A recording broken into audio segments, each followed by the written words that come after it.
నమస్తే, welcome to Raj news special drive. నేను శ్రీకాంత్. పశ్చిమ బెంగాల్ ఈరోజు బెంగాల్ టైగర్ అని ప్రధానమంత్రి నరేంద్ర మోడీని దేశం మొత్తం కూడా కీర్తిస్తోంది. మమతా బెనర్జీ కంచు కోటను బద్దలు కొట్టి 15 ఏళ్ల పాలనకు చరమగీతం పాడి మొట్టమొదటిసారి భారతీయ జనతా పార్టీ రాష్ట్రంలో అధికారంలోకి వచ్చింది. తొలి కేబినెట్ సమావేశం ఏర్పాటు చేసి ఇక ఆయుష్మాన్ భారత్ తోటే పశ్చిమ బెంగాల్ ప్రభుత్వం మొదలవుతుందంటూ కూడా ఇప్పటికే చెప్పడం జరిగింది. ఈ పశ్చిమ బెంగాల్ చుట్టూ చాలా రాజకీయాలు జరిగాయి. ఒక యుద్ధమే జరిగిందని చెప్పాలి, ఒక వార్ జరిగిందని చెప్పాలి. సో ప్రపంచంలో ఓవైపు మధ్యప్రాచ్యంలో యుద్ధం జరుగుతుంటే ఇటు పశ్చిమ బెంగాల్లో పొలిటికల్ యుద్ధం కూడా ఎక్కడా తగ్గలేదు. ఏకంగా ప్రధానమంత్రి నరేంద్ర మోడీ స్ట్రీట్ ఫైట్ చేశారు, స్ట్రీట్లో నడిచారు. ఆ నడిచిన ప్రాంతాలన్నీ గెలిచాయి. మమతా బెనర్జీ దూకుడుగా వ్యవహరించారు.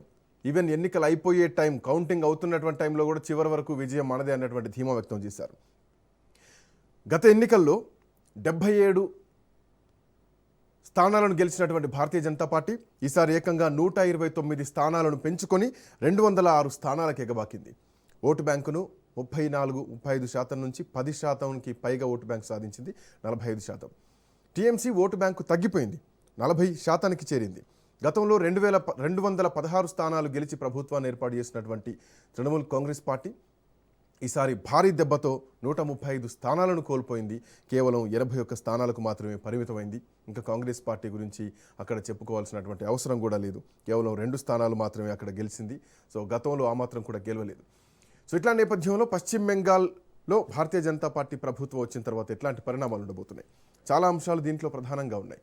సో ఆర్జికర్ హాస్పిటల్లో చనిపోయినటువంటి డాక్టర్ తల్లిని భారతీయ జనతా పార్టీ టికెట్ ఇచ్చింది, నిలబెట్టింది, గెలిపించింది కూడా.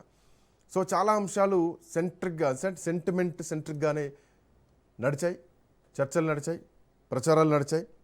ఫైనల్గా ప్రభుత్వాన్ని ఏర్పాటు చేసింది. ఇక నుంచి బెంగాల్ ఎట్లా ఉండబోతోంది? సో ఒక చర్చ నడుస్తోంది. దీదీ పాలనకు చరమగీతం పాడారు, ఇక నుంచి అభివృద్ధి ఉంటుంది, ఇక నుంచి ఒక అంటే సుభిక్షంగా ఉంటుందన్నటువంటి ఒక స్వేచ్ఛ వచ్చింది పశ్చిమ బెంగాల్కి అన్నటువంటి వాతావరణం కూడా వస్తుంది. దుగ్గరా శ్రీనివాస్ గారు మనతో పాటు ఉన్నారు. నమస్తే సార్. నమస్కారం అండి. దీదీ పాలన నుంచి విముక్తి కలిగింది అన్నటువంటి మాట సత్యమేనా? భారతీయ జనతా పార్టీ గెలుపును ఎట్లా చూడొచ్చు? విముక్తి అనేది చాలా పెద్ద పదం అనుకోండి. అది రాజకీయంగా పనికొస్తుందేమో కానీ, అంగీకారమేమో కానీ, ప్రజాస్వామ్యంలో ప్రతి 5 ఏళ్లకి ప్రభుత్వం మారటం అనేటువంటిది సహజం. అయితే బెంగాల్లో దీదీ పాతుకుపోయింది. ఆవిడని కదిలించడం చాలా కష్టం.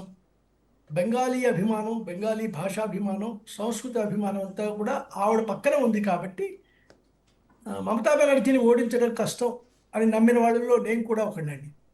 ఏదో కొంత గొప్ప మెజారిటీతో ఆవిడే వస్తుంది అనుకున్నాను కదా.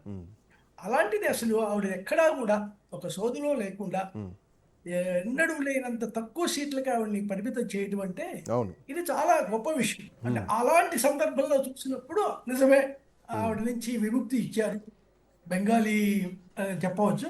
లేదా అసలు బీజేపీ సాధించి పెట్టిందా విముక్తి, లేక బెంగాలీ ఓటర్లే విముక్తి కోరుకొని తమకు తామే విముక్తులు అయ్యారా అనేది కూడా ఆలోచించాల్సిన విషయం. లేకపోతే ఇంత ప్రపంచంలాగా ఒక దీదీకి వ్యతిరేకంగా సో ఎన్నికల ఫలితాలు చూస్తుంటే ఏ ప్రాంతంలో కూడా దీదీకి అనుకూలంగా లేదు. అంటే మొత్తం పశ్చిమ బెంగాల్ని 4 భాగాలుగా కనుక విభజించి చూస్తుంటారు.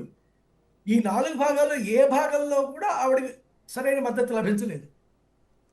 సో రెండోది ఎస్సీ నియోజకవర్గాలు, షెడ్యూల్ కాస్ట్ కేటాయించిన నియోజకవర్గాలు, అక్కడ కూడా ఆవిడకి సరైనటువంటి మద్దతు రాలేదు. చివరికి ఎంతో ఇదిగా ఆలోచిస్తున్నటువంటి ముస్లింలందరూ కూడా బీజేపీకి వ్యతిరేకం, పూర్తిగా దీదీకే ఓటు వేస్తారు అనుకునే చోట కూడా బీజేపీ ఎక్కువ సీట్లు గెలుచుకుంది. సార్ ఇందులో అంటే మీరు ముస్లింల ప్రస్తావన తెచ్చారు కాబట్టి 2021 ఎన్నికలు జరిగినప్పుడు కాంగ్రెస్ కానీ ఏఐయుడిఎఫ్ కానీ కలిసి ఎన్నికల్లో పోటీ చేసింది. సో ఆ టైంలో 89 అంటే 89% బెంగాలీ ముస్లింలు, 65% ముస్లింలు ఓట్లను చీల్చి అక్కడున్నటువంటి ఆధిపత్యాన్ని అంటే కొంత గెలిపించారని చెప్పాలి అప్పుడున్నటువంటి పరిస్థితుల్లో. సో ఇప్పుడున్నటువంటి పరిస్థితుల్లో ఈ ముస్లిం ఓట్లను చీల్చడంలో బీజేపీ ఏమైనా సక్సెస్ అయింది అనుకోవచ్చా? అట్ ది సేమ్ టైం అక్కడ వాళ్ళకు స్థానికంగా భద్రత కూడా కల్పిస్తామని చెప్పేసి కొన్ని కామెంట్లు కూడా చేయడం జరిగింది భారతీయ జనతా పార్టీ.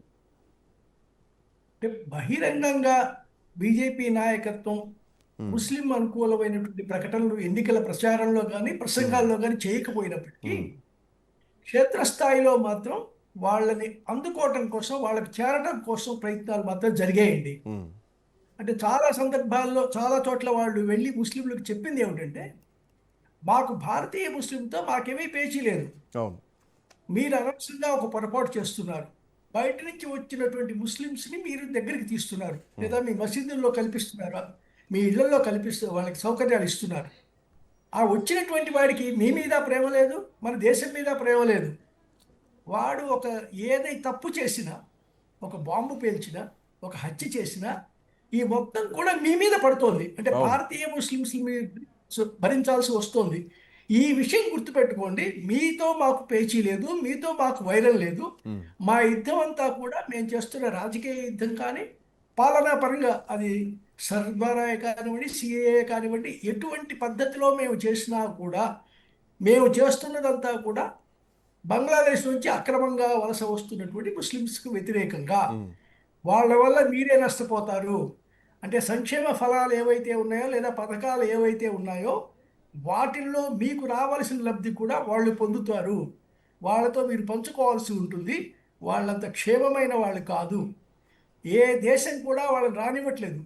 చివరికి ముస్లిం దేశాలు కూడా వాళ్ళని రానివ్వట్లేదు. వాళ్ళ దేశంలో స్వాగతించవచ్చు కదా, మతం ఒకటే కదా, ప్రార్థనా విధానం ఒకటే కదా. అయినా సరే బంగ్లాదేశీ ముస్లిమ్స్ని ఎవరిని కూడా వాళ్ళు కూడా పాకిస్తాన్ కూడా రానివ్వట్లేదు వాళ్ళ తమ దేశంలోకి. సో అలాంటప్పుడు మీరెందుకు చేస్తారు, మీరెందుకు తీసుకుంటారు, మీరెందుకు నిందభరిస్తారు? వాళ్ళ వల్ల మీరు నిందపడుతున్నారు. మిగిలిన భారతీయులందరూ మిమ్మల్ని అనుమానిస్తున్నారు. మీరు దేశానికి వ్యతిరేకంగా, దేశ ప్రయోజనాలకు వ్యతిరేకంగా ప్రవర్తిస్తున్నటువంటి ఒక వర్గంగా తయారవుతున్నారు. ఇది జాగ్రత్త పడకపోతే మీకే నష్టం అనేటువంటి విషయం మాత్రం క్షేత్రస్థాయిలో కార్యకర్తల ద్వారా పంపడం జరిగిందండి. ఇది మాత్రం బాగా జరిగింది. నమ్మారు అని ఇప్పుడు అర్థమవుతుంది మనకు. ఆ రోజు నమ్మి ఉండేవారా, వీళ్ళ నమ్ముతారా నమ్మరా అనేటువంటి సందేహం ఆ రోజుల్లో ఉంది. కానీ ఇప్పుడు చూస్తుంటే మాత్రం నిజంగానే వాళ్ళల్లో కూడా ఒక రెండవ ఆలోచన వచ్చింది.